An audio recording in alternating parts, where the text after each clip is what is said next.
we're beginning to try and reopen this city. Give us your plan to try and get the city back towards some sense of normality. What is the timeline? What are your plans, sir? Good morning.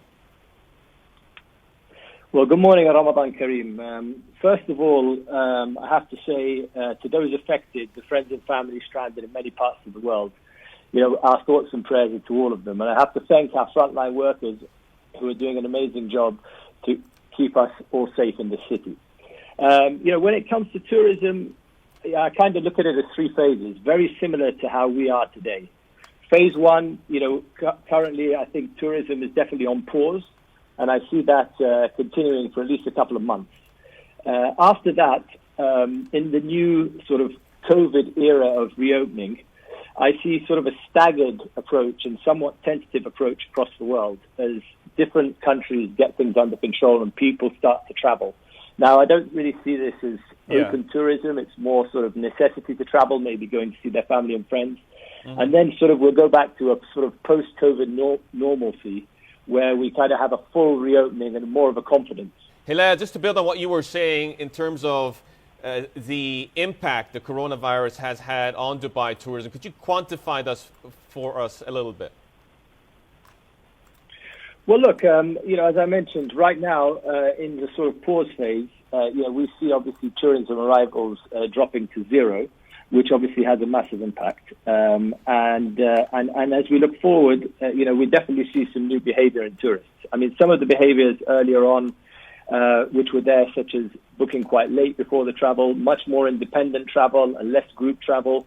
We're also seeing new behaviors, a lot of concern and a lot of interest in getting assurance around health and hygiene across the destination. But what I would say is that, if working under the leadership of His Highness Sheikh Mohammed has taught us one thing now through these various cycles is we have to be prepared for any eventuality. And I think Dubai has a really strong track record in our agility and ability to react quickly to these market changes.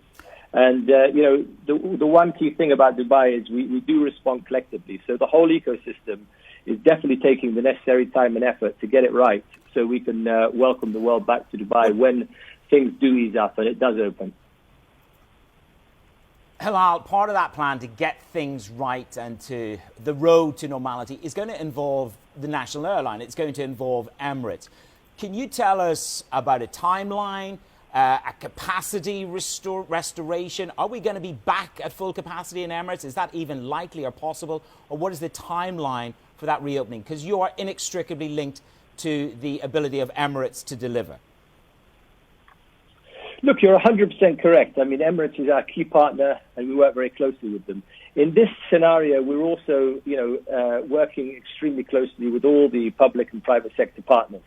Our aim is to make sure all the aspects of the city are fully aligned and well prepared to receive tourists as soon as air travel opens up. Now, with regards to Emirates, they have cancelled until the end of June, and they're taking bookings now for the beginning of July. And we're obviously working to support them on the reopenings of routes by market. The thing about this current scenario is it's more of a global question, as you know. Many airports internationally remain closed, and it's really about the bilateral discussions that are underway to have a coordinated approach to reopening. My priority and our priority is obviously ensuring the well-being of our guests, but at the same time, I would say July would be the time that we start to see the air open up and we start to see the Emirates network rebuild itself. Helal, in terms of some of the measures you're taking to help the industry get through this period, can you run us through measures that might be on the table or could be implemented soon? Well, look, I think we're very grateful on the quick response and the strong program put in place by the federal and local government.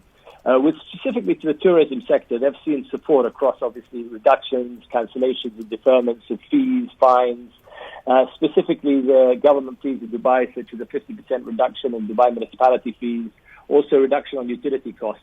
One of the major issues, as well as you obviously know, is the liquidity access. And the central bank has come in quite swiftly and with a strong package, which has in the tourism sector trickled down to the local banks, specifically penalty-free loan rescheduling over a longer period of time and lower interest costs, which is definitely helping the sector. We're obviously, as the Department of Tourism, continually holding workshops with different parts of the sector. And the key thing now, as people are moving away from thoughts about the immediacy of the health crisis, is people are starting to think about reopening. And they're starting to think about the support they need across different markets. And that's something we're definitely going to put in place. We're going to ensure that we have the necessary support packages for us to really get back to full capacity once the markets allow us to do that. Helal, part of your role is to plan forward, and I suppose the immediate question for the marketplace here is, we're facing some oversupply on the domestic and residential market. Are we now at that moment of where we have oversupply in the hotel industry and we need to begin to curb expansion and growth and building of hotels? Look, I think this is an interesting question. I mean, Dubai currently has 126,000 hotel rooms. That's about 70% of the UAE stock. If you look at the year end last year, in Dubai, and especially in the tourism sector, definitely we believe in an open market. And interacting with the sector, they are not interested at all in the government controlling either supply or pricing of hotel rooms. But at the same time, I would say that the investors in hotels definitely have the expertise and the experience to make their own decisions. And we ensure in the Department of Tourism that they have all the information they need in terms of things like the supply pipeline and other things. One of the things you should be aware of is, of course, many of the owners that have been affected have definitely consolidated their industry across assets to keep key ones in operation. And this gives them the flexibility to ramp up when they need to. Another thing that you may be aware of is many of them have offered their assets to be used as quarantine facilities, which has definitely allowed us to keep them running. If you look at the risks coming up, we're quite concerned that about the timeline. I think that's the main risk. Is it going to be July when things start to slowly open up? Is it going to be September? Sure. And we just need to make sure we're ready if things come earlier than expected. Helal, one of the key insights that our global investing audience is always looking for is anything around consumer behavior.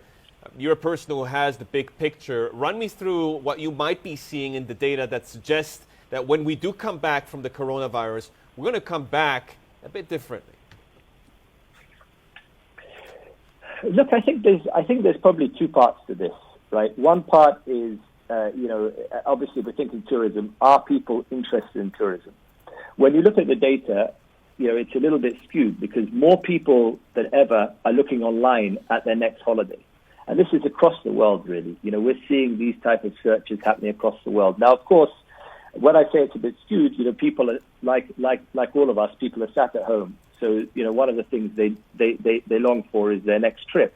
And they are spending time online. They are looking, and of course, they're looking at Dubai. So it does show that people are still thinking about travel. The other side of things, though, is what are the type of trends we're going to see? And as I mentioned earlier, there are some of the trends we're going to see have been happening previously. So we definitely see there's going to be a lot less group travel. There's going to be a lot more what we call FIT, which is the independent traveler, making his own decision, probably booking very late before travel. This definitely affects the hotel industry and affects the tourism industry and the yield. So there are these new challenges. Also, there is going to be costs associated with ensuring you get the assurance around, the health and the hygiene standards across the touch points in the ecosystem. That's something else that consumers are thinking about right now, and that's going to make a big impact on the industry as well.